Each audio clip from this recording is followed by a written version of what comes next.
Hello বন্ধুরা, welcome আর একটা নতুন ভিডিওতে। Mobile software course 2026 basic to advance full course.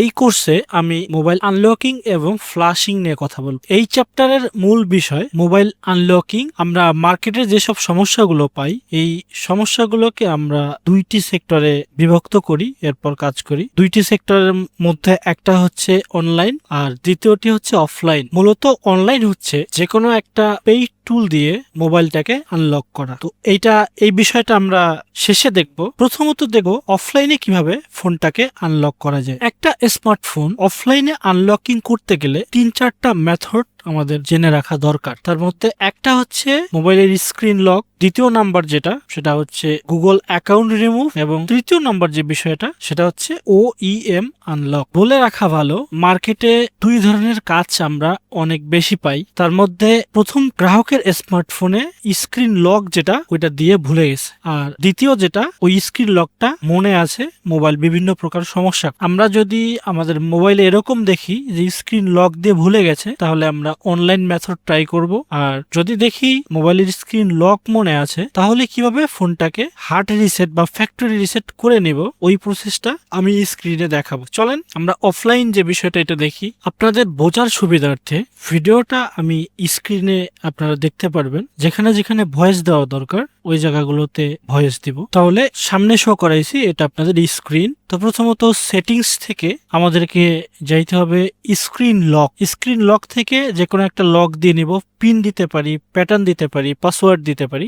যে কোনো একটা লক দিয়ে আমরা ডান করে দিব। এটা হচ্ছে স্ক্রিন লক আমরা দিয়ে দিছি। পরবর্তী যে মেথড আমাদের মাথায় রাখতে হবে সেটা হচ্ছে স্মার্টফোনে থাকা যে জিমেল অ্যাকাউন্ট, এটা রিমুভ করতে হবে। এটা রিমুভ করার জন্য সেটিংসে যাব, তারপর অ্যাকাউন্টে যাব। অ্যাকাউন্টে যাওয়ার পরে রিমুভ অ্যাকাউন্ট রিমুভ করে দিব। রিমুভ করার সময় আগের যে স্ক্রিন লকটা আমরা দিয়ে দিচ্ছি ওইটা চাবে, স্ক্রিন লক দিয়ে আমরা ডান করে দেব। পরবর্তী যে প্রসেসটা আমাদের আসবে সেটা হচ্ছে আমাদের OEM-টা আনলক করতে হবে। OEM আনলক করার জন্য প্রথমত মোবাইলের সেটিংস থেকে সিস্টেম সেটিংস খুঁজে বের করতে হবে। সিস্টেম সেটিংসে ট্যাপ দিলে একটা পপআপ আসবে। পপআপ থেকে অ্যাবাউট ফোন খুঁজে বের করতে হবে। অ্যাবাউট ফোনে ক্লিক দিলে অ্যাবাউট ফোনের আন্ডারে আরো একটা পপআপ খুলবে। এই পপআপ থেকে আমাদেরকে খুঁজে বের করতে হবে বিল্ড নাম্বার অথবা সফটওয়্যার ভার্সন। এই দুইটার যে কোনো একটা অপশন। প্রথমত বিল্ড নাম্বারে গিয়ে 5 থেকে 7টা ট্যাপ করতে হবে। বিল্ড নাম্বার থেকে অন না হলে পরবর্তীতে সফটওয়্যার ভার্সন অপশন, এটাতে গিয়ে 2 থেকে 3বার ট্যাপ করলে ডেভেলপার নামের একটা অপশন পপআপ করবে, চালু হবে। ডেভেলপার অপশন ইনেবল হয়ে গেলে ডেভেলপারে গিয়ে আমাদের দুইটা মেনু সিলেক্ট করে দিতে হবে। যেটার প্রথমটা হচ্ছে OEM আনলক এবং দ্বিতীয়টা হচ্ছে USB ডিবাগিং। OEM আনলক এটা আনটিক করা থাকলে টিক করে দিতে হবে। এরপরে USB ডিবাগিং এই অপশনটা যদি আনটিক করা থাকে তাহলে টিক করে দিতে হবে। এভাবেই আমাদের OEM আনলকের কাজটা সম্পূর্ণ হবে। মাথায় রাখতে হবে OEM আনলক করার সময় OEM এ টিক দিতে গেলে আপনার ফোনের যদি স্ক্রিন লক দেওয়া থাকে তাহলে ওই স্ক্রিন লকটা শো করবে। ওই স্ক্রিন লকটা দিয়ে আমরা পরবর্তী যে অপশন সেটাতে প্রবেশ করতে পারবো। এরপরে USB ডিবাগিং এটা এনাবল করে দিতে পারবো। এরপরে আমরা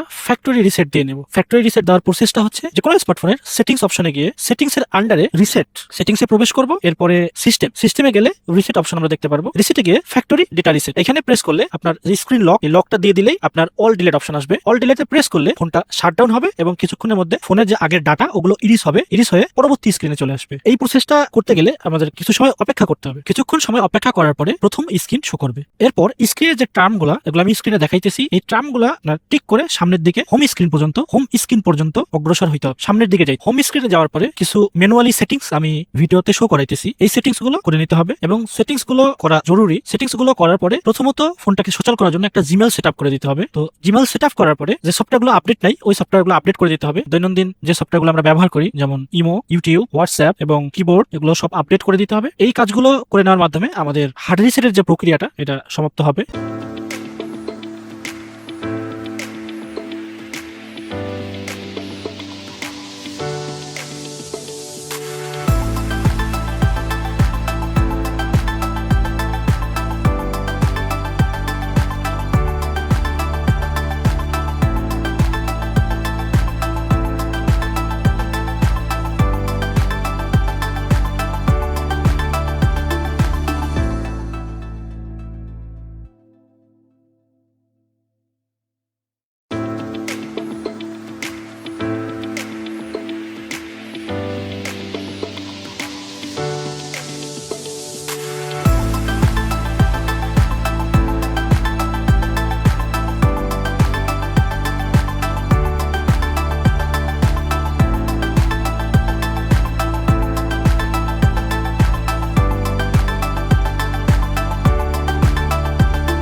এই সম্পূর্ণ কাজগুলো করে নিলে আমরা আমাদের ফোন যে স্মার্টফোনে আমরা স্ক্রিন লক দিয়ে ভুলে যাইনি ওই স্মার্টফোনগুলোতে আমরা হার্ড রিসেট এভাবেই সেম স্টাইলে হার্ড রিসেট করে নিব। পরবর্তীতে চ্যাপ্টার এটাতে অনলাইন যে বিষয়টা আমি এক্সপ্লেন করবো। ভালো থাকবেন সবাই, ধন্যবাদ।